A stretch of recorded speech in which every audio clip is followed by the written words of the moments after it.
Paņemsim Excel failu.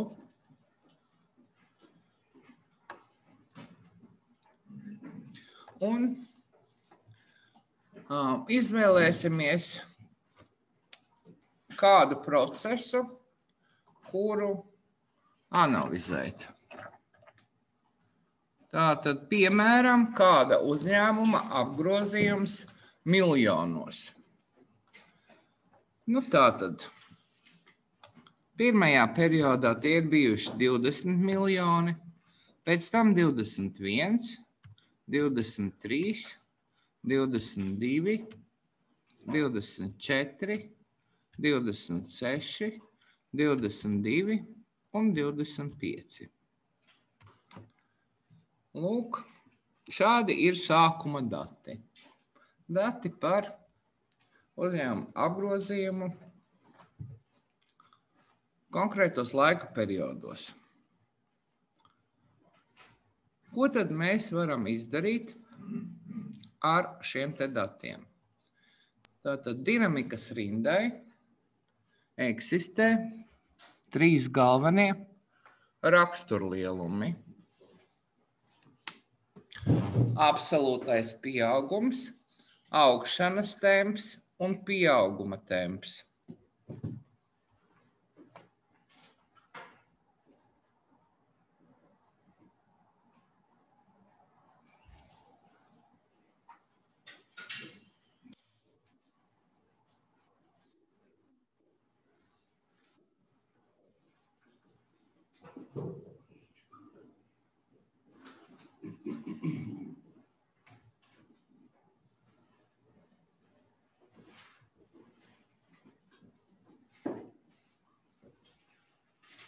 Absolūtais pieaugums, augšanas temps un pieauguma temps.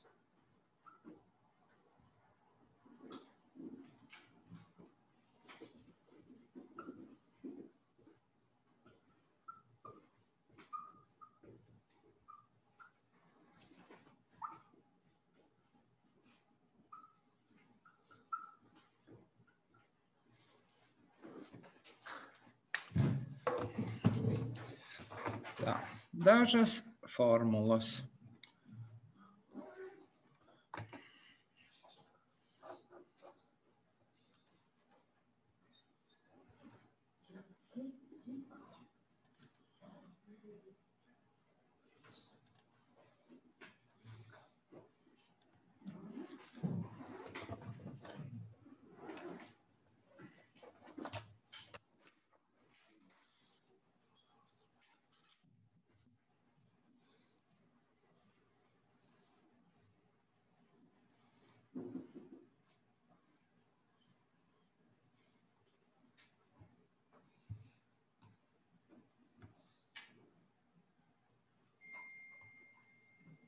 Tā.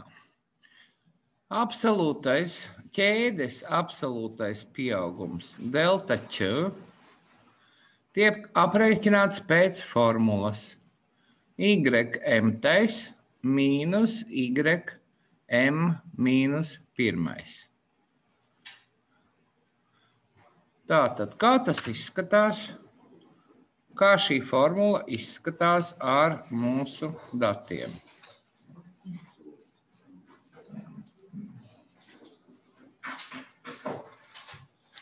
Tātad delta Č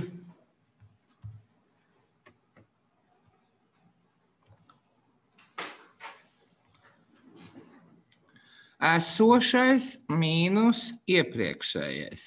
Pirmajā rindiņā mums datu nav, tāpēc esošais mīnus iepriekšējais. Esošais ir 21, iepriekšējais ir 20. Lai mēs varētu to izmantot kā formulu, mēs darbosimies ar rūtiņām. A3 mīnus A2. Un velkot uz leju, esam izrēķinājuši ķēdes absolūto pieaugumu. To pašu izdarīšu uz otra ekrāna. esošais mīnus iepriekšējais. Un novelkam uz leju. Un esam to izdarījuši. Labi. Nākošā formula. Ķēdes augšanas temps. Ķēdes augšanas temps lielais T pēc formulas ir YM dalīts ar YM mīnus 1. Tātad darbojamies ar tiem pašiem Y, tikai nevis atņemam, bet dalām. Pieauguma temps, mazais T burtiņš, ķēdes ir ķēdes augšanas temps reiz 100 mīnus 100. Tātad visas trīs ķēdes rādītāju formulas sākas ir ar indeksu Č, un darbošanās notiek ar esošo vērtību un iepriekšējo vērtību. Bāzes formulas, runājot par bāzes formulām, tātad bāzes absolūtais pieaugums ir YM mīnus Y1. Mēs pieņemam Y1 kā bāzi. Bāzes augšanas temps YM dalīts ar Y1. Un bāzes pieauguma temps ir bāzes augšanas temps reiz 100 mīnus 100.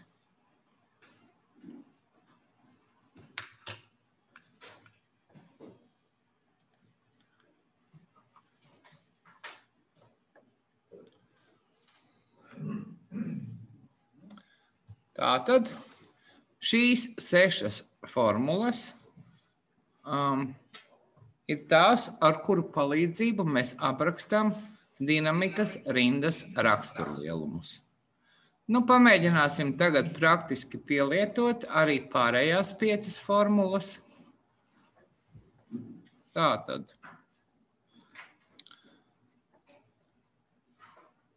Sākām ar ķēdes rādītājiem, tad arī turpinām ar ķēdes rādītājiem. Ķēdes augšanas temps un ķēdes pieauguma temps. Augšanas temps darbošanās ar tiem pašiem Y. Esošā Y vērtība 21 tiek dalīta ar iepriekšējo vērtību 20. Novelkot uz leju un noformatizējot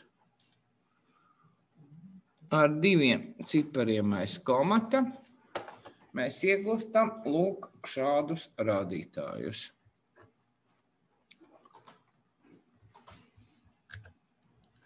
To pašu izdarīšu otrā datorā. Izdalīju, novilku,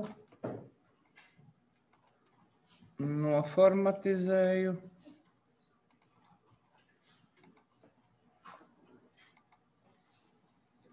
Un ir. Un trešais ir pieauguma temps. Reizinām ar 100 un atņemam 100.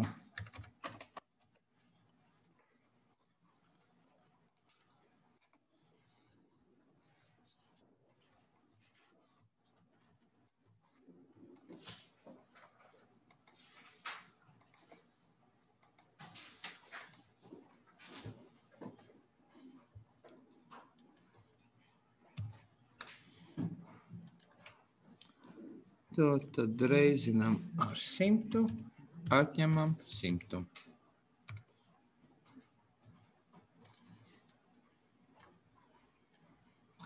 Noformatizējam, atstājam vienu cipariņu aiz komata.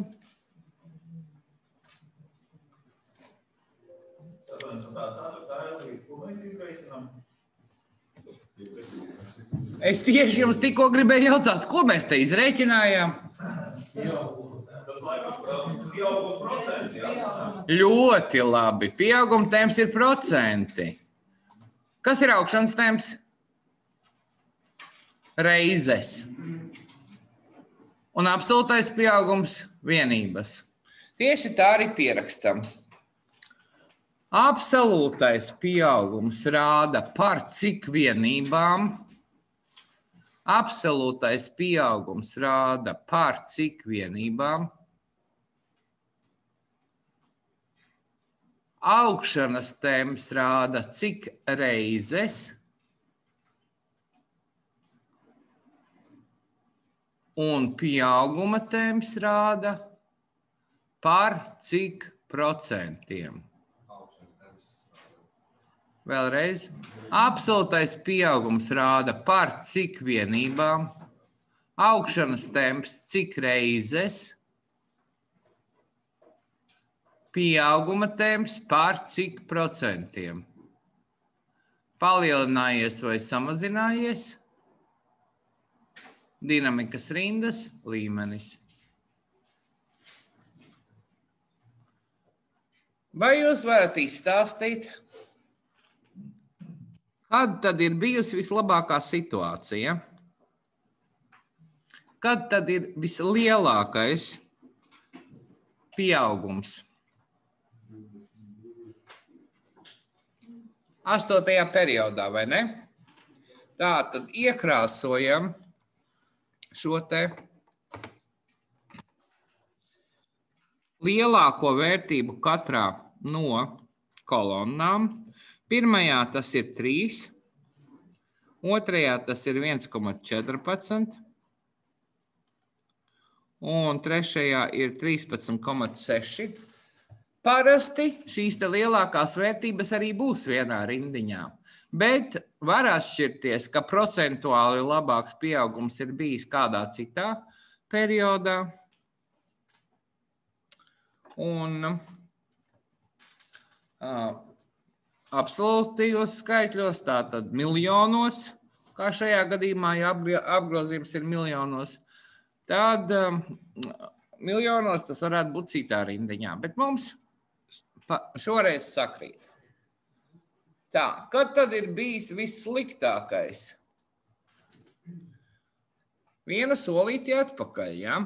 Iekrāsojam kādā citā krāsā.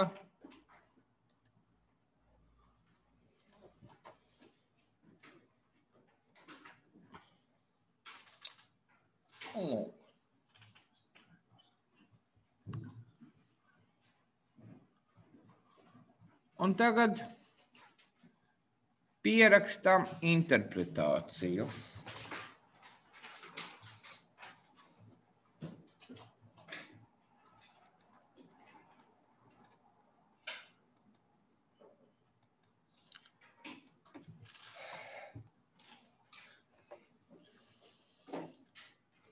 Lielākais apgrozījuma pieaugums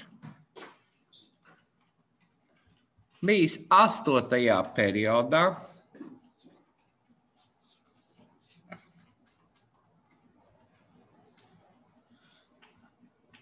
kad apgrozījums pieaudzis par 3 miljoniem, jeb 13,6%.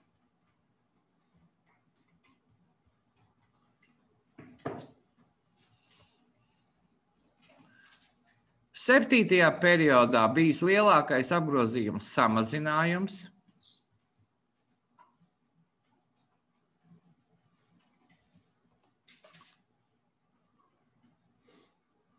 Kad apgrozījums krities par 4 miljoniem, jeb 15,4%.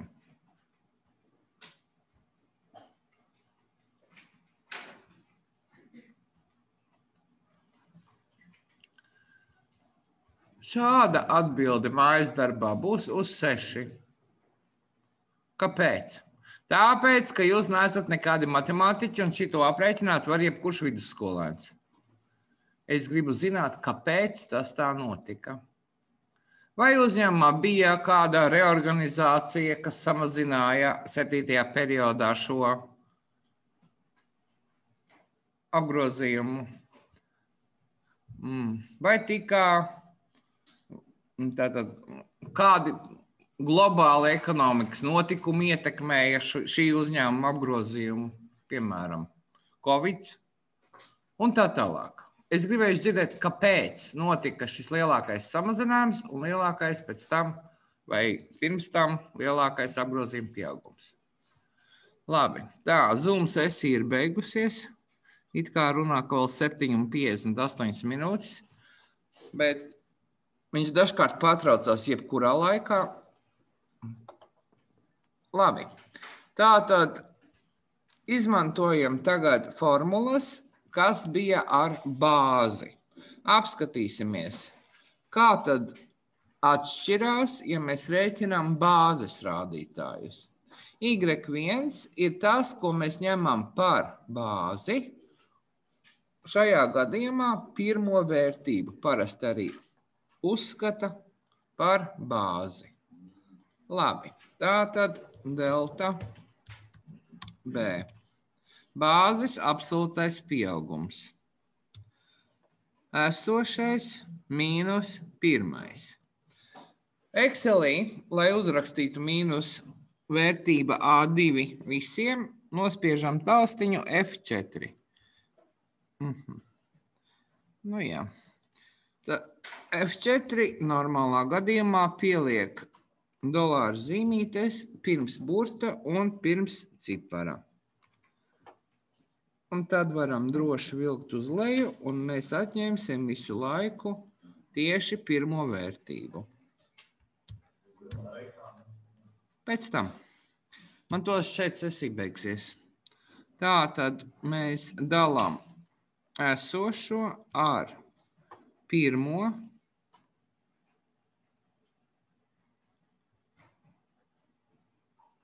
un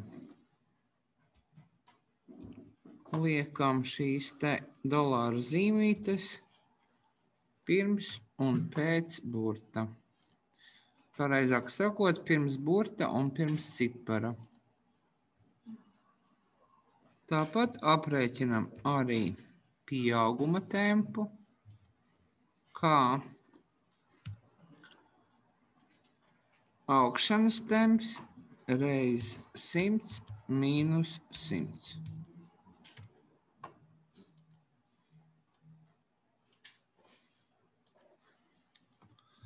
Nu, lūk. Atrodam lielāko un mazāko katrā kolonnā.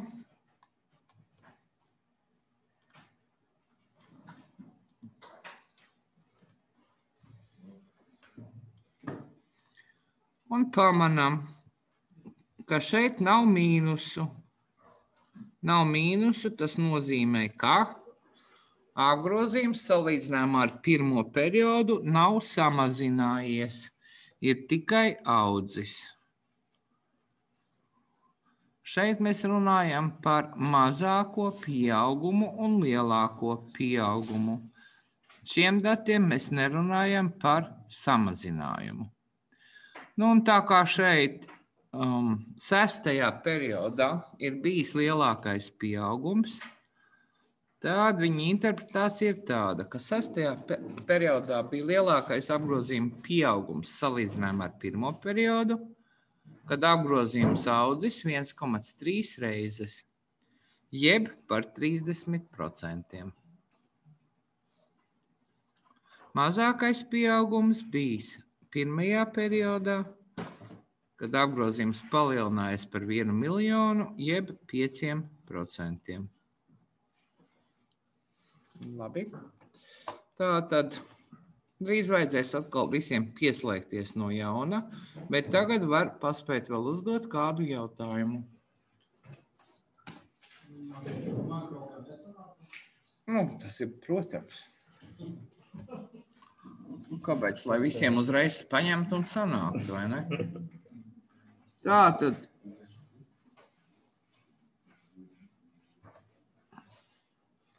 Mēs esošo dalījām ar pirmo un uzlikām viņam dolāra zīmītes un novilkām.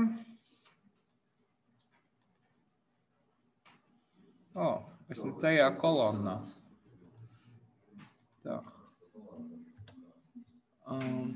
Esošais mīnus iepriekšējais.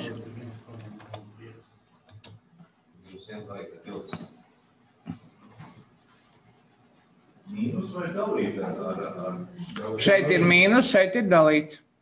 Formulas uz tāpeles.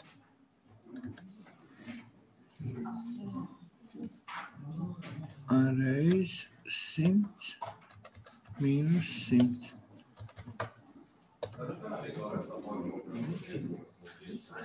Jūs tur kaut to dolāru zīmi likāt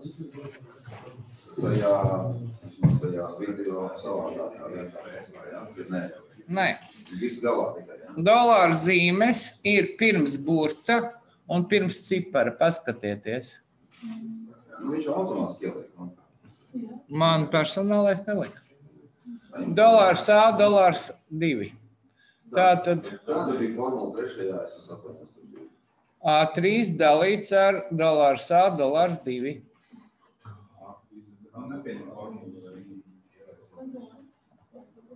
Šeit ir mīnusi.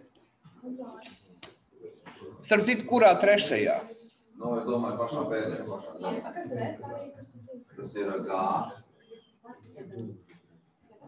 Ko darīt, ja man dolāru nevajag? Nospiediet shift. Nospiediet uz formulas viesniecību. Nē. Reku pēdējā. Tas ir. Augšanas temps reiz 100 mīnus 100. Vēl kuram tur ko neliek? Dolāru neliek. Pirms burta neliek dolāru. Nu kā? Mēs uzrakstam šeit, piemēram, šīs mīnus šis. Ko nozīmē neliek dolāru? Pirms burta nostājamies un ieliekam ar shift un 4 dolāru zīmi. Nostājamies pirms cipara ar shift un 4, ieliekam otru dolāru zīmi. Ko nozīmē neliek? Labi. Pēc tam varēsiet atnest savu datoru un apsīsimies, kāpēc jums tur datorā nav dolāru zīmes. Tā.